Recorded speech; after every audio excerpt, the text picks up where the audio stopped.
So I mentioned in the past that I was an English teacher on the JET program, but I've never actually made a video about how it is I got into JET. So I figured why not make that video now.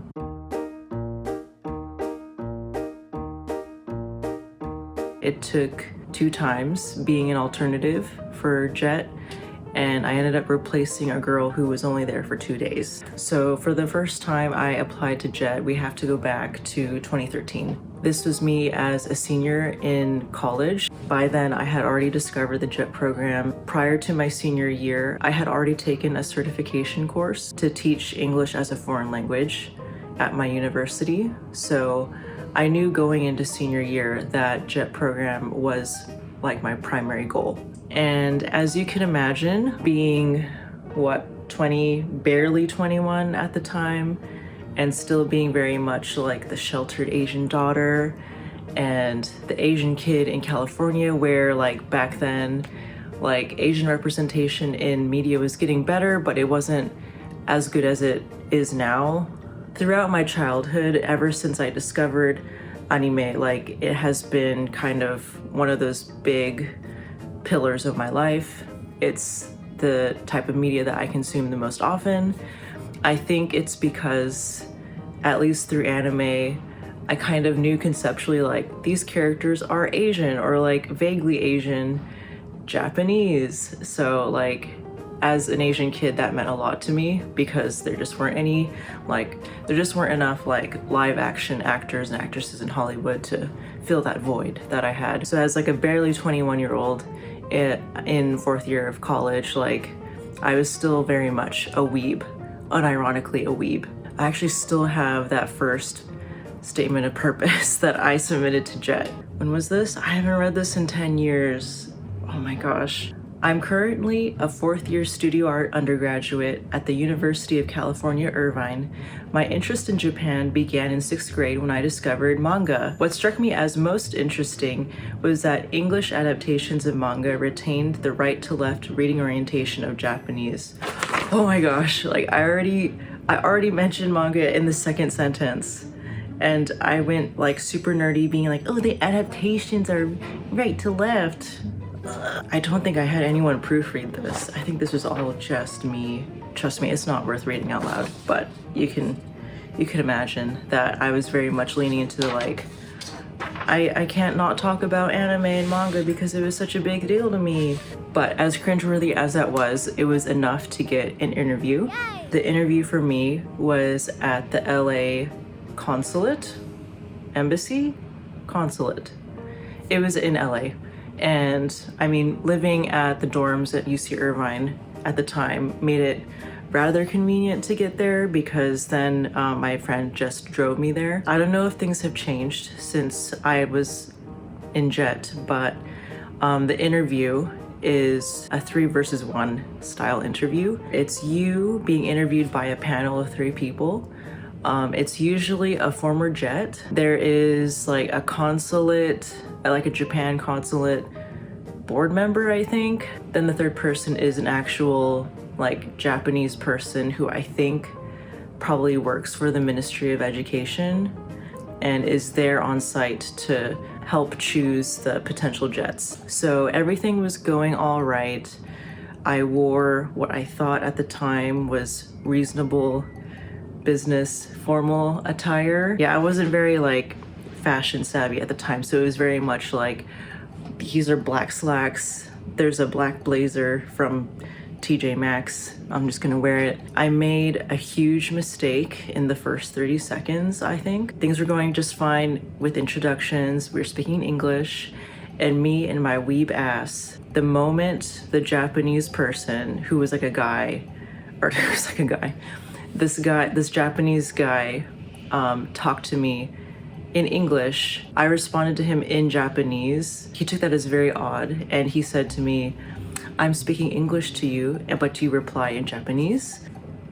You can imagine just like the sheer terror and doom that I had inside me because I was like, how could I make Such a stupid mistake. Oh my gosh. So then I just had to apologize and like move on. Another blunder I made prior to the interview was I overestimated my Japanese ability. There were a bunch of numbers on the online application to assess like how good are you at reading, listening, speaking, writing Japanese. At the time, it wasn't strictly required to know Japanese in order to apply, but of course, if you're going to move to Japan, they do want to see like, have you made any sort of language progress? So there were numbers 1 to 5. In retrospect, I realize correspond to like the JLPT for proficiency, and I put 2, and I was definitely not 2, because in my head at the time, I thought 2 meant, oh, I took 2 years of Japanese, therefore I'm 2. No. 2 in the JLPT terms is like, you have the same Japanese level as a high school student in Japan. And that was definitely not me. So what happened in the interview, because of that blunder, is they tested my reading ability in Japanese, and I didn't even get through the first sentence. They gave me this piece of paper, and I believe it was about volcanoes, possibly Mount Fuji. That was all I could gather from that piece of paper that had no furigana at all. Yeah. Honestly, after that, I just kind of blocked out the rest of the interview because I was so ashamed of the fact that my weeb brain really just went, Japanese person, therefore I gotta speak Nihongo. I guess it came as no surprise. Honestly, maybe it is a bit of a surprise that I even got in, although I got put on the alternate list. On JET, there were 2 lists for selecting candidates. So you have the short list where like these people are going to Japan. And then in case these people on the short list bail out last minute or whatever, or just decide to not take the offer, they will replace the person on the short list with the alternate list. And I was placed on alternate. We were told that, oh, there's a chance that alternates could be promoted to short list anywhere between like July to December of that year. So, I mean, I graduated uni, I had JET on the alternate list, and I waited, and I was never promoted that year. After I graduated uni, I was in NEET while I was waiting for the possibility of being promoted to shortlist, and that never really happened. So at the start of 2015, I got a part-time job as a tutor because I figured like I'm still somewhat interested in education. I have this TEFL certificate, I may as well buff up my resume and have experience in the relevant field. Let's do tutoring. So I did tutoring for a year. So I think I could have applied even though I was on the alternate list, but I let that all run out. I just focused on tutoring. I focused on getting my driver's license. I just focused on like life in the US. 2015. So the next fall, I was like, okay, I obviously wasn't promoted to shortlist. Let's try again, and hopefully with this tutoring experience, I'll have like another thing to add to the resume, another thing besides anime and manga to talk about in the statement of purpose. I don't have my second statement of purpose. I tried to find it. I must have accidentally deleted it. I have drafts of it because this time I actually asked people to proofread it. People who weren't, well, one person who was definitely like interested in anime and manga in Japan, and then someone else who was actually like an English major and more interested in Korea actually. But they were super helpful in helping me like carve out a better, like undeniably weeb, but less weeb-centric content. I know that in the last paragraph of that statement, I did something that I thought was clever. I said something along the lines of, I'm a big fan of the Ghibli movies, and I know as an art student and as an art practitioner, like, I know that if the movies are this beautiful, that must mean the real thing, the real nature in Japan is also beautiful, and I want to see that. That was like the most profound thing I had written at that point. It was a little less cringe weeb, but it's still weeb. I got into a second interview, and guess what? It was still 3 versus 1, and I got the same Japanese man as the first time. I remember going up to shake hands with all 3 of them, and when it finally was his turn, I made eye contact with him, and I was like, fuck. shock. And I still wonder if he realized I was the same person. I was still kind of shook from the first time I made that blunder in like answering him in Japanese. So I remember when it was his turn to ask me questions and he spoke in English, I was very much like intentionally be like, he spoke in English, I'm gonna answer in English. And I was very quiet too, because I suddenly went from like big confidence talking to the English speakers to like, I'm very scared and conscious about talking to this man because I still remember who he is. I think I did pretty well for the Japanese portion of that interview. I underscored my reading this time, so they didn't give me a reading test, but they did give me a speaking test of like general questions of like, can you introduce yourself? I think one of the questions was like, what do you think of ramen? And then in Japanese, I was like, in general, I think ramen's bad, but in times of emergency, it is very good. Like very basic, like sort of like structures like that in Japanese I was able to do. So I had my TEFL certification. I also had the tutoring experience from that past year. It's well known in the JET community that sometimes the interviewers will ask you to do like a mock lesson about a holiday. My friend Mary actually got that question, but for whatever reason I didn't. Well, it was simply like basic job interview questions of like, what will you do if you're homesick? Tell us a time where you struggled at work and then you resolved the problem, things like that. So I was way more confident at the end of that interview. Thank goodness I did not weebishly switch languages. Despite all that, I still got alternate list.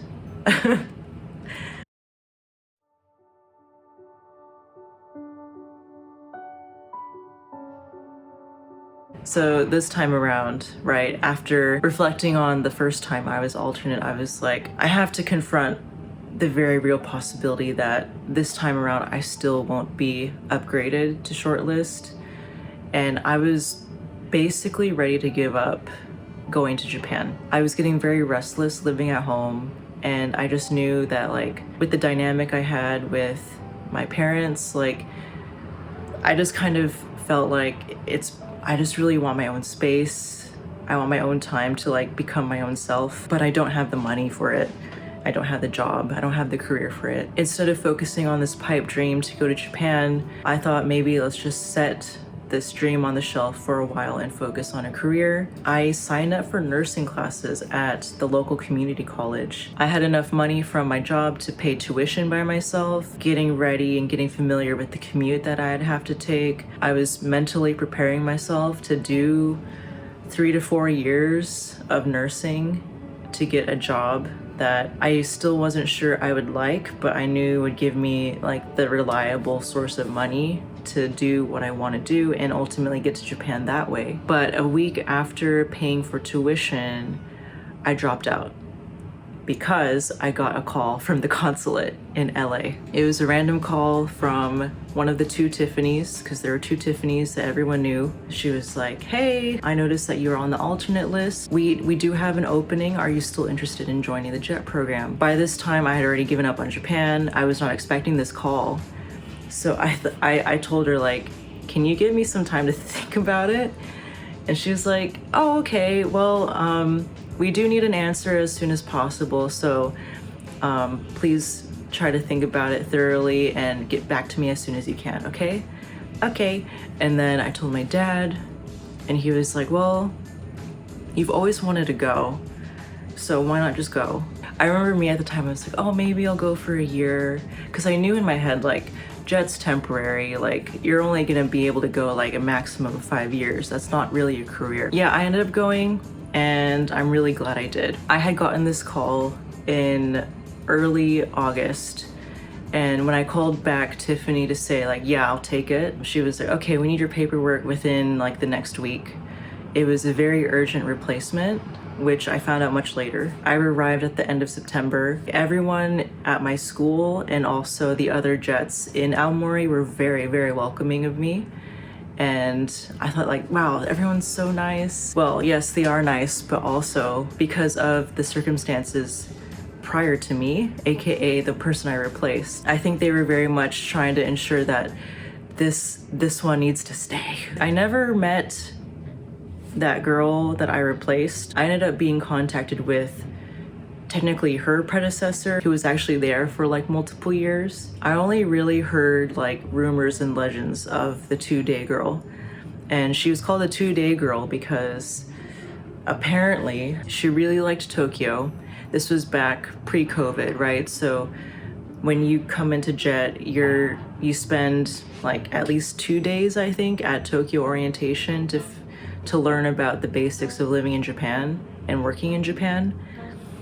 And I guess at some point, before she even got onto the domestic flight for Aomori, she was like, I'm leaving. I heard this story through the frame of like intense homesickness. Like, this girl was really close to her family. She went to a college very close to her home. Suddenly she's all the way on the other side of the world, and like it was too much for her. But then later on, I actually heard a version where not only was she a homesick person, but she was also that weeb who thought that Tokyo equals all of Japan. Tokyo equals anime equals all of Japan. And that's not what Japan is. I heard she was like openly crying at work and she was refusing to help, like English club. And normally, if you're a JET and you stay your term and go home after your term is done, your Board of Education will reimburse the cost of your flight.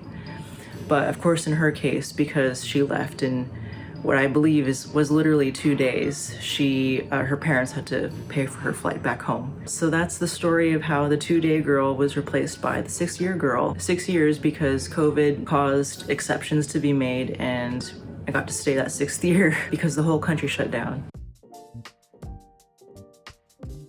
So as for reasons I stayed on JET for as long as I did, the overall answer is that I just really loved the freedom. I mean, this was the freedom that I was yearning for back when I was living with my parents. On JET, I was in my own apartment, I was making my own money, and I was using that money to buy other things of value. Like first, like material items, of course, but then also experiences. I did a lot of Japan-specific things, like I made my own chopsticks, I made various like arts and crafts that were specific to Aomori. I also did a lot of traveling as well. I strongly believe that when you're in your 20s or 30s even, like if you have the chance to travel outside of your home country, like you gotta take it because it helps form your like worldview and perspective so much more than watching vlogs on YouTube ever could. The main reason I nearly left early was actually because of my skin. I'm planning to make a whole separate video on this topic, but I had really, really bad acne in my 20s. I had really bad acne going into JET, and I knew that like Japanese women especially are like known for being very beautiful. They have very clear, healthy skin. And it really hit my self-confidence to be not only the foreign person in the room, but I felt like very much the ugly foreign person in the room. There were lots of times on the JET program where instead of taking invitations to hang out with other JETs, I would just stay home for reasons unknown, for reasons unexplained. But the real reason was because I just was having a really bad skin day and I didn't want anyone to see me. Lots of times I thought like, maybe it's better I just go home so I can hide in my room so no one has to see my ugly face. Spoiler alert, like everything worked out somehow. Despite how bad my skin was, I persevered. And I think as I got older, like my skin got better. Also because I actually learned how to treat my skin, but that's for another video. Some quick life-changing things that I did on JET, which may or may not become their own separate videos, but I'll list them off real quick. I learned how to travel. Learning how to travel meaning like how to make an itinerary, how to research flights, how to make reservations for like lodging, and how to find different events and venues to see at the place that I'm visiting. Like that's a huge like responsibility and project that very much helped me like build my self-efficacy. I learned how to actually take care of my skin, again, separate video. I learned how to drive in Japan. Japan drives on the left side of the road, whereas in America we drive on the right. I was a pedestrian for the first 3 years, and then I bought a car and owned a car for the last 3, so I got both experiences. Aside from the 2 years of Japanese class I took in uni, I basically self-studied Japanese all the way to N2, which is that level that I mistakenly labeled myself as the first time I applied for JET. Yeah, it took about, I don't know, 7 years, 9 years to get to that level, but I got it, and it was good enough to apply for a quote-unquote real Japanese job. Another life-changing thing I did during JET was I had my first solo art exhibition. It was a super tiny space, and it was relatively cheap. I think it was only about the equivalent of $15 US to rent that space for 4 days. The preparation and the frames and the printing of the art was not $15. As an artist, it was still a huge milestone to have gotten to. Of all places to get your first tattoo, I got my first tattoo in Japan. Tattoos are still a little bit Tattoos are still a little bit taboo because of their associations with the Yakuza. If you have tattoos as a foreigner, I think people generally understand these days, like, oh, like in your country, having tattoos is fine. But it's a little bit different, I think, when you're an Asian foreigner, and like, especially if you look Japanese. But I got my first tattoo in Japan, so clearly there are people in Japan with tattoos. And probably the biggest life-changing thing I did during JET was I met my boyfriend, and he's the reason why I'm in New Zealand right now. By the time I finished JET on my 6th year, I had turned 30, so I very much associate my 20s and what I call my second puberty, my second era of developing as a person, is very much associated in my head with the JET program and the things that I did. If you just heard of the JET program because of this video, or if you've heard of it and had been thinking about possibly applying, I very much encourage you to try. However, I won't guarantee that you'll have the same experience as me. A famous, infamous acronym among the JET community is ESID, so every situation is different. I was very, very fortunate that I was able to replace the 2-day girl, and I can't believe she left because Hirosaki is awesome. Hirosaki is that perfect medium of, it's the countryside, yes, but it's also city enough that we have a JR line. We have a JR station. Like, if you're big enough to be a JR station, you're not in the sticks. Like, there are plenty of good shops, there's plenty of stuff to satisfy your weeb desires, and I don't know, I'm just still kind of shocked that she left, because I genuinely think she missed out on a lot of things, but whatever, more for me.